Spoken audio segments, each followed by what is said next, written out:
क्रांतिक कोण क्या है।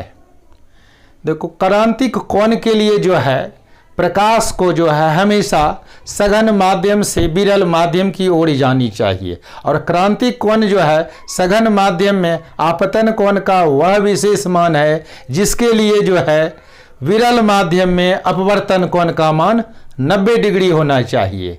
अर्थात 90 डिग्री के संगत सघन माध्यम में जो आपतन कोण है उसे क्रांतिक कोण कहते हैं।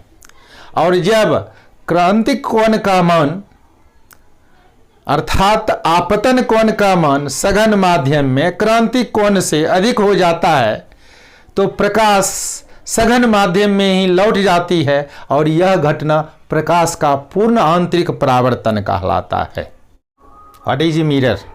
दर्पण जो है एक ऐसी वस्तु होती है जो कि आपतित किरण के अधिकांश भाग को परावर्तित करता है।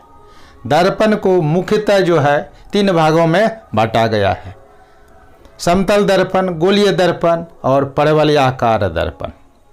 समतल दर्पण द्वारा जो है हमेशा किसी वस्तु का जो है काल्पनिक प्रतिबिंब बनता है, और किसी वस्तु को दर्पण के सामने जितनी दूरी पर रखा जाता है उतनी ही दूरी पर दर्पण के पीछे जो है उसका काल्पनिक प्रतिबिंब बनता है।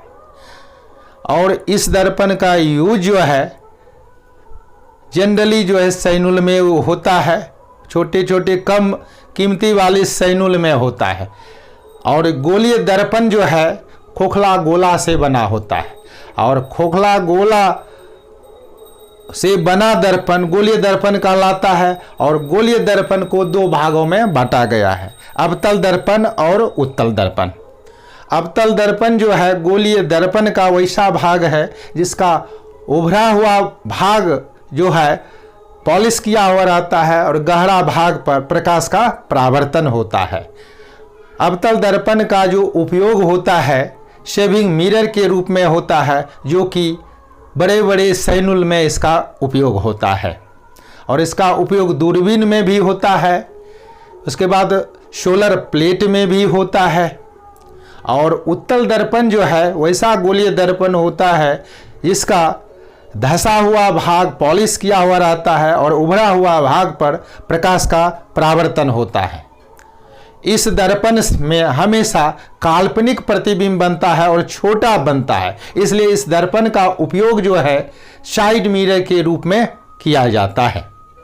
दर्पण का जो उपयोग जो है कीमती टेलीस्कोप में भी यूज होता है, क्योंकि दर्पण द्वारा जो है प्रकाश का परावर्तन होता है, इसलिए जो है कीमती से कीमती जो है टेलीस्कोप में जो है दर्पण का उपयोग होता है। दूरबीन, वैसे दूरबीन में जो है लेंस का भी यूज होता है, लेकिन लेंस का उपयोग जिस दूरबीन में होता है उसको अपवर्तक दूरबीन कहते हैं, और लेंस के साथ साथ जिस दूरबीन में जो है दर्पण का यूज होता है तो उस दूरबीन को परावर्तक दूरबीन का